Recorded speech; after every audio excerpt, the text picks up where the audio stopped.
Indo British advanced pain clinic నొప్పి మాయం surgery దూరం ఫర్ అపాయింట్మెంట్స్ 9155515563. అందరికీ నమస్కారం. నేను Swaroopa Potlapalli. Welcome to I dream. Bengaluru software engineer Atul Subhash suicide కేసులో అనేక విషయాలు బయటికి వస్తూ ఉన్నాయి. ముఖ్యంగా ఆయన సెల్ఫీ వీడియో కావచ్చు, అలాగే సూసైడ్ నోట్లో ఎన్ని విషయాలను ఆయన ప్రస్తావించారో, ఆయన భార్య నుంచి విడిపోయిన తర్వాత, విడాకులు తీసుకున్న తర్వాతే ఆయనకి ఇంకా కొత్త కష్టాలు మొదలైనట్టుగా కనిపిస్తోంది. ఆయన భార్య నిఖితా సింఘానియా 10 కేసులు పెట్టింది. 1 కాదు, 2 కాదు. ఆయన కోర్టుల చుట్టూ తిరుగుతూనే ఉన్నాడు. ముఖ్యంగా 33 కోట్లు భరణం అడిగింది. అలాగే నెలకు 2 లక్షల మెయింటెనెన్స్ ఇవ్వమని అడిగింది. ఇది సరిపోనట్టుగా తన తండ్రి మరణానికి కూడా ఈ అల్లుడైన అతుల్ సుభాషే కారణమని ఆమె ఇంకో కేసు పెట్టింది. ఇలా కేసుల మీద కేసులు తట్టుకోలేక, ఆ బాధను భరించలేక ఆయన సూసైడ్ చేసుకోవాల్సి వచ్చింది. ప్రస్తుతం నాతో పాటు లైఫ్ కోచ్ రామ్ మెట్టు ఉన్నారు. అసలు ఈ కేసులో ఇంకా ఎలాంటి విషయాలు బయటకు వస్తున్నాయనేది తెలుసుకుందాం. నమస్తే రామ్ గారు. నమస్తే అండి. అతుల్ సుభాష్ గారి కేసు చూసారు కదా. అసలు ఆ సెల్ఫీ వీడియో మీరు చూసుంటారు. 80 నిమిషాలు ఉంది, అంటే దాదాపు 1:20 అన్నట్టు. తర్వాత 24 పేజీల సూసైడ్ నోట్ కూడా రాశారు. అసలు ఆయన అనుభవించిన ఆవేదన అంతా కూడా అక్కడ మనకి అక్షరాల రూపంలో కనిపిస్తోంది. ఎందుకు ఇలాంటి పరిస్థితి వచ్చింది ఆయనకి? ఫస్ట్లీ ఆయన అంతసేపు వీడియో తీశాడు, అంత టైం అండ్ ఎఫర్ట్ తీసుకొని ఆల్మోస్ట్ 20 odd pages రాశారు అని అంటే, ట్రస్ట్ మీ, ఆయన like the kind of pain he was experiencing, అది టూ ఎక్స్ట్రీమ్ అండి. ఎంత పెయిన్లో, ఎంత బాధలో ఉంటే ఆయన అంత పెద్ద వీడియో తీసుంటాడో, అంత రాసుంటాడు. ఇంత బాధ రావడానికి, ఇంత పెయిన్ అనుభవించడానికి దానికి మేజర్ రీజన్ వచ్చేసి the kind of pressure he had got from his wife or వాళ్ళ ఎక్స్ వైఫ్ అనొచ్చు, ఇంకా వాళ్ళ పేరెంట్స్, ఇంకా వాళ్ళ ఫ్యామిలీ నుంచి వచ్చిన ప్రెషరే మూల కారణం అండి దీనికి. అయితే ఇక్కడ మేజర్ ఆ ప్రెషర్ ఎందుకు వచ్చింది or how was it possible అని అంటే, మేజర్ రీజన్ వచ్చేసి it is because of loop holes in the law system అండి. మన లా సిస్టమ్ అనేది కరెక్ట్గా, అంటే వెన్ ఇట్ వాస్ డిజైన్డ్ విమెన్ని ప్రొటెక్ట్ చేద్దామని ఒక సదుద్దేశంతో చేశారు. ఎందుకంటే అప్పుడు జెండర్ ఈక్వాలిటీ లేదు. లైక్ విమెన్ని సర్పాస్ చేయటము, హెరాస్మెంట్ అనేది ఎక్కువగా ఉండటము from the male dominated society ఉన్నప్పుడు డిజైన్ చేసిన రూల్స్ అండ్ రెగ్యులేషన్స్ అండి ఇవి మనం ఇంకా వాడుతున్నాము. ఇక్కడ ఇప్పటికీ మనం చూస్తుంటాము, విమెన్ జనరల్గా ఫైట్ చేస్తుంటారు. ఏంటి, మెన్కి ఉమెన్కి తేడా లేదు, ఈక్వల్, మేము మెన్కి దేనికి తీసుకోము, ఇన్ఫ్యాక్ట్ చెప్పాలంటే మెన్ కంటే ఉమెనే బాగా మేము ప్రోగ్రెస్ అవుతున్నాము, ఇన్ని మాటలు మాట్లాడతారు. మరి ఎందుకు ఫైట్ చేయట్లేదు, మాకు లాస్లో కూడా ఈక్వాలిటీ కావాలనేసి? ఇప్పుడు లాస్లో ఎంత అన్ఈక్వాలిటీ ఉంది. ఇప్పుడు మొత్తం అంతా ఇట్ ఈస్ టువర్డ్స్ ఫీమేల్. ఈ కేసులోనే చూసుకుందాం, అతుల్ కేసులోనే చూసుకుంటే హీ వాంటెడ్ టు కోర్టులో కేసు, అంటే ఇప్పుడు ఏంటంటే ఇన్ని కేసులు ఆల్రెడీ పడ్డాయి, నా సైడ్ నుంచి నా ఆవేదన ఏంటి, నా వర్షన్ వినండి అని అంటే, అసలు వర్షన్ వినడానికి కూడా రెడీగా లేరు అని అంటే it's a very sad state అండి. ఎవ్వరు అసలు అంటే ఏంటి, ఆయన మీద టపా అని కూడా ఒక 10 కేసులు వేసేసరికి ఆయన ఎటు దేనికి వాదించాలి, దేనికి ఆన్సర్ చెప్పుకోవాలి? ఇన్ని కేసులు ఒకటేసారి మీద పడిపోయి అసలు నిజాలు ఏంటిది అని తెలియకపోవడం వల్ల అతను చాలా ప్రెషర్ అయిపోయింది. ఆయన ఏంటంటే చాలా ట్రై చేశాడు కూడా పాపం, చాలాసార్లు అతను ప్లీడ్ కూడా చేసుకున్నాడు. ఏంటంటే, మ్యామ్ నా వర్షన్ ఒకసారి వినండి, జడ్జితో చాలాసార్లు ప్లీడ్ చేసుకున్నాడు, నా వర్షన్ వినండి మ్యామ్, అసలు ఏంటిది నేను చెప్తాను, విన్న తర్వాత మీరు డిసిషన్ తీసుకోండి, I will respect your decision అని అంటే షీ వాజ్ లీస్ట్ బాదర్డ్. తను she was not giving chance అనమాట. సరే మాట్లాడు ఏంటి అనే ఛాన్స్ కూడా ఇవ్వట్లేదు. అతను ఫ్రస్ట్రేట్ అయిపోయాడు. ఏంటంటే ఇన్ని సంవత్సరాలు కోర్టుల చుట్టూ తిరిగిన తర్వాత ఆయనకు అర్థమైంది ఏంటంటే, ఒక విమెన్ వైపు మనం ఏదైనా కేసు వేయాలి అంటే it is highly impossible. Hardly any laws ఉన్నాయండి which can actually protect man. కానీ బట్ సపోజ్ నాకే ఏదైనా ప్రాబ్లం వచ్చింది, యాజ్ ఎ మ్యాన్ నాకే ఏదైనా ప్రాబ్లం వచ్చింది, నేను వెళ్ళి పోలీస్ స్టేషన్లో వెన్ ఐ కంప్లైంట్ చేయడానికి వెళ్ళినప్పుడు అసలు సీరియస్నెస్ కూడా ఉండదండి పోలీస్ స్టేషన్లో. ఇప్పుడు సపోజ్ నేను ప్రాక్టికల్గా ఆలోచించండి, నేను వెళ్ళి suppose if I say police స్టేషన్కి వెళ్ళి నన్ను ఒక అమ్మాయి హెరాస్ చేస్తుంది అన్నాను అనుకోండి, దానివల్ల జోక్ లాగా తీసుకుంటారు. That is what generally happens. ఏంటంటే ఒక అమ్మాయి నిన్ను హెరాస్ చేయడం ఏంటి అనేసి. అయితే ఒక sad state which is the practical చెప్తున్నానండి, చాలామంది అంటే ఈవెన్ సొసైటీలో ఇప్పటికీ జరుగుతుంది. ఈవెన్ సెక్షువల్ హెరాస్మెంట్ కూడా, సెక్షువల్ హెరాస్మెంట్కి వచ్చేసరికి చాలామంది ఏమనుకుంటారు, it is happening from a man to women అనుకుంటారు. విమెన్ టు మ్యాన్ కూడా చాలా ప్లేసెస్లో సెక్షువల్ హెరాస్మెంట్ అవుతూ ఉంటుంది. కానీ నేను ఇప్పుడు పోలీస్ స్టేషన్కి వెళ్ళి నాకు సెక్షువల్ హెరాస్మెంట్ అవుతుంది ఫ్రమ్ ఎ విమెన్ అని అంటే వాళ్ళు దాన్ని ఒక పెద్ద జోక్ లాగా తీసుకుంటారే తప్ప, అరే నీకేమైందిరా, నువ్వు దాన్ని కంప్లైంట్ చేస్తున్నావు ఏంటి అంటారు. At the end of the day it's all about consent. ఇప్పుడు నాకు కన్సెంట్ లేదు, ఇవన్నీ లేదు, అవన్నీ పట్టించుకోకుండా ఇది from man to women, women to man వచ్చిందంటే ఇట్స్ అ జోక్ అనేసి చాలామంది అనుకుంటూ ఉంటారు. ఇది కూడా మారాలండి. ఈ అప్రోచ్, ఈ థాట్ ప్రాసెస్ మారాలి. బికాస్ ఈ సొసైటీ చేంజ్ అవుతుంది, సొసైటీ ఇవాల్వ్ అవుతున్నట్టు దానికి తగ్గట్టు మన రూల్స్, రెగ్యులేషన్స్, లాస్ కూడా చేంజ్ అవ్వాలి. This is an eye opening అండి. ఇప్పుడు మనం మాట్లాడుకుంటున్నాం, అతని గురించి మాట్లాడుకుంటున్నాం, కానీ ఎంతోమంది మగవాళ్ళు దే ఆర్ సఫరింగ్ అండి. వాళ్ళకి ఏంటంటే వాళ్ళు సఫర్ అవుతున్నారు చెప్పుకోలేక, ఎవరికి చెప్పుకోలేక. ఇప్పుడు నేనే సఫర్ అవుతున్నాను అనుకోండి, నేను మా ఫ్యామిలీ మెంబర్స్కో ఎవరికో చెప్పుకున్నా కూడా వాళ్ళని they don't take it seriously. Family members serious తీసుకోరు, ఫ్రెండ్స్ సీరియస్ తీసుకోరు, ఎవరు సీరియస్ తీసుకోరు. పైగా నన్ను చులకన చేస్తారేమో అనే ఒక థాట్ ప్రాసెస్ తోటి నేను కూడా చెప్పుకోను ఎక్కువ శాతం. లైక్ ఏదైనా ప్రాబ్లం ఉన్నా కూడా చెప్పుకోవడానికి ఆలోచిస్తాను నేను. ఇవన్నీ వచ్చేసరికి ఏమవుతుంది అని అంటే, ఈ అతుల్ లాంటి వాళ్ళు ట్రస్ట్ మీ చాలా మంది సఫర్ అవుతున్నారు.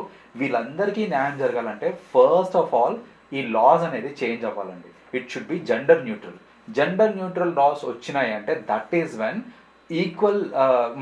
ఈక్వల్ జస్టిస్ అనేది ఏదైతే ఉందో దానికి ఒక అర్థం అనేది వస్తుందండి. అంటిల్ దెన్ దీనికి అర్థం అయితే లేదు. నిజంగా అతుల్ సూసైడ్ అనేది నేషనల్ లెవెల్లో ఓ చర్చకు దారి తీసింది. నాకు ఎంత ఆశ్చర్యంగా అనిపిస్తుందంటే, ఈమె ఒకవైపు అన్యాచురల్ సెక్స్ అని హస్బెండ్ మీదే కేసు పెట్టింది, వరకట్న వేధింపులు, మళ్ళీ గృహహింస, ఇవి సరిపోనట్టుగా తన తండ్రి చనిపోతే దానికి కూడా ఇతనే కారణం, ఒకవేళ దీన్ని సెటిల్మెంట్ చేసుకోవాలంటే ₹1 కోటి ఇవ్వమని డిమాండ్ చేసిందండి. ఎన్నిసార్లు ఎక్కడో ఉత్తరప్రదేశ్లో కేసు పెడుతుంది. ఇతను ఉద్యోగం చేసుకునేది బెంగళూరులో. 3 ఇయర్స్లో 130 సార్లు కోర్టుకు తిరిగాడు ఒక మనిషి అంటే ఇంకా ఏం చేయాలంటారు? అసలు కోర్టులు మనం ఏదైనా చెప్పుకోవడానికి, ఆవేదన వినిపించడానికి అక్కడికే వెళ్తాం, కానీ ఒక ఆడది భర్తని ఎందుకు ఇంత టార్గెట్ చేసిందంటారు?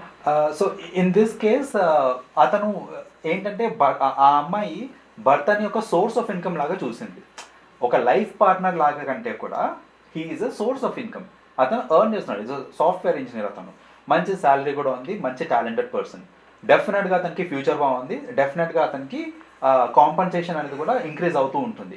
దీన్ని దృష్టిలో పెట్టుకొని తను ఒక వెండింగ్ మెషిన్ లాగానే చూసింది తప్ప ఒక భర్త లాగా చూడలేదు తనని.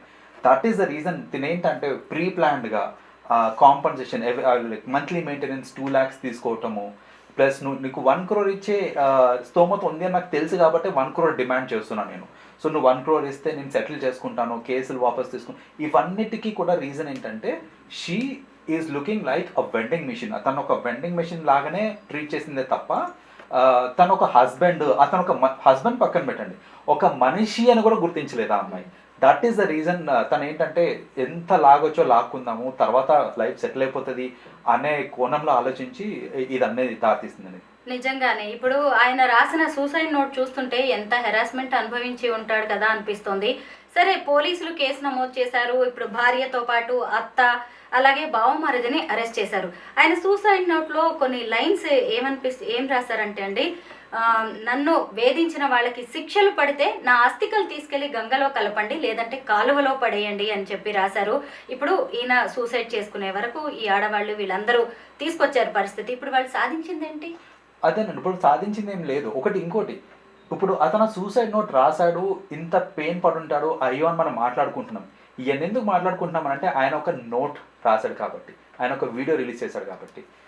ఇదే వీడియో కనుక ఆయన చేసి ఉండకపోతే, ఇదే నోట్ కనుక ఆయన రాసి ఉండకపోతే అసలు మనకి ఈ లైమ్ లైట్లోనే వచ్చేది కాదు ఇట్లాంటి విషయాలు అనేసి. సో ఇలాంటివి చాలా జరుగుతూ ఉన్నాయి కూడా, which are not coming to limelight. ఇవన్నిటికీ ఇప్పుడు చూడండి, వాళ్ళు సాధించింది కూడా ఏం లేదు. At the end of the day ఏంటంటే వాళ్ళ పరువు పోయింది, వాళ్ళ లైఫ్ పోయినట్టే లెక్క. ఇవన్నీ ఆలోచించకుండా ఎంతసేపు ఫ్రీగా వచ్చే డబ్బులు లేకపోతే ఈజీగా వచ్చే డబ్బుల గురించి ఆలోచించి ఇలాంటి చిన్న మిస్టేక్స్, అంటే ఫ్యూచర్ గురించి ఆలోచించకుండా చిన్న మిస్టేక్స్ చేస్తే ఇలాంటి వాటికి దారితీస్తుంది. ఇది కనుక అర్థం చేసుకొని ఒక మనిషికి ఇవ్వాల్సిన respect as a person, basic respect ఇచ్చి ఉంటే కనుక నాకు తెలిసి ఇంతవరకు వచ్చి ఉండేది కాదు అసలు. సో ఆ మినిమం బేసిక్ రెస్పెక్ట్ ఇవ్వకపోవడము, ఫ్యూచర్ పర్స్పెక్టివ్ ఆలోచించకపోవడం, ఇవన్నిటి వల్ల వాళ్ళు ఈరోజు బాధపడుతున్నారు. రామ్ గారు, నిజంగా మీరన్నది కరెక్టేనండి. అతుల్ సుభాష్ని ఆయన భార్య నిఖిత మనీ వెండింగ్ మెషిన్ లాగే చూసింది. ఇప్పుడు ఎవరైనా సరే ఒక భార్య భర్తకి పడట్లేదు, ఇద్దరికి సెట్ అవ్వట్లేదు అన్నప్పుడు డివోర్స్ తీసుకోండి అని మనలాంటి వాళ్ళని చాలా లైట్గా చెప్పేస్తాం. కానీ డివోర్స్ తీసుకున్న తర్వాత కూడా ఈయనకి హెరాస్మెంట్ ఆగలేదు. ఎందుకంటే మంత్లీ 40,000 మెయింటెనెన్స్ కోసం ఇస్తున్నాడు. అది సరిపోదు, నెలకి 2 లక్షలు ఇవ్వాలి.